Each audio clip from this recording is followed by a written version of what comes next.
ನೋಡ್ರಿ Murphy melody radio ಇದನ್ನ ತಗೊಳಕ್ಕೆ ಈಗ ಬೇಕಾದ್ರೆ ಬೆಂಗಳೂರಲ್ಲಿ 30-40 ಸೈಟ್ ತಗೋಬಹುದು, ರೇಡಿಯೋ ತಗೊಳಕ್ ಆಗ್ತಿರ್ಲಿಲ್ಲ ಆಗ ರೇಡಿಯೋಗೆ ಲೈಸೆನ್ಸ್ ಇತ್ತು ಕಣಮ್ಮ.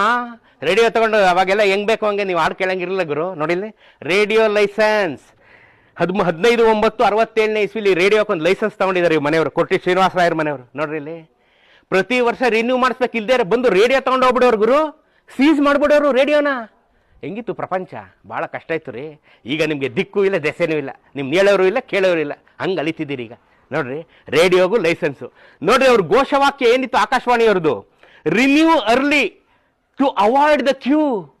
ನೋಡಮ್ಮ, renew early avoid the Q.